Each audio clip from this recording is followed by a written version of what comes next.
Nahisi kuna kitu haiko sawa kwenye hii dirisha, mke wangu. Itakuwa ni kitu gani tena jamani? Uliona kitu gani? Sasa naona unaanza disi zako za ajabu na leo tena.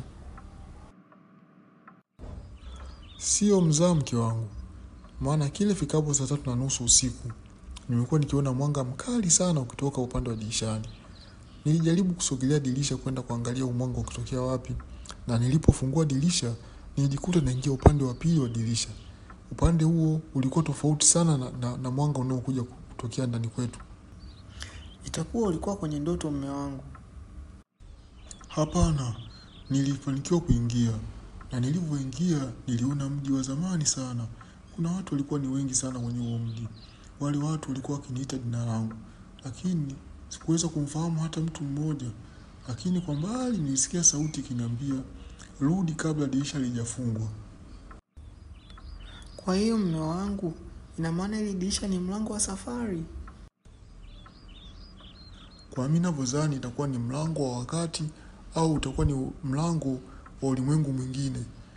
Na leo ifikapo usiku nilikuwa nataka niende tena kwenye huo ulimwengu mwingine, lakini naogopa siwezi kwenda peke yangu. Hadi unachekesha wewe. Sawa, mimi niko tayari kufuatana na wewe. Lakini ndugu yangu, tukipotea huko, mimi naomba tu nitafutie kijiwe cha chips huko mimi niletee. Au sio? Wewe waza kula tu. Yaani wanawake nyinyi. Haya bwana, sijui kama kutakuwa kuna chips hiyo nje.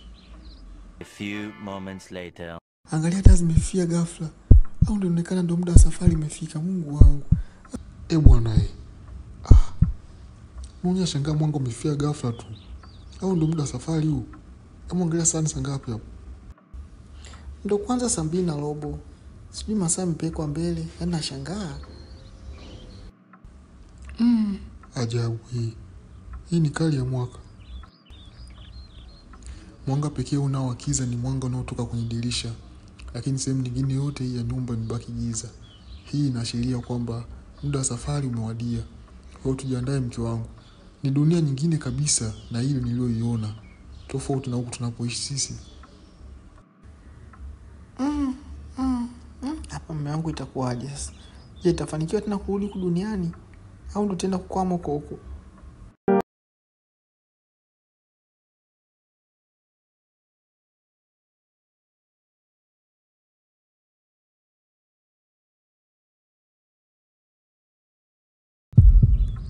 Sasa waweza kujionea mwenyewe kile nilichokuwa nikikwambia. Kile fikapo saa 3:30 usiku, nilikuwa nikiona mwanga mkali sana kutoka kwenye hii dirisha. Na kile nilichokuwa nakiona haikuwa nadharia wala ndoto, ilikuwa ni uhalisia. Sasa tutaweza kuongozana wote ili tuende tukaangalie wote kilichopo upande wa pili wa hii dirisha. Lakini wewe uogopi jamani?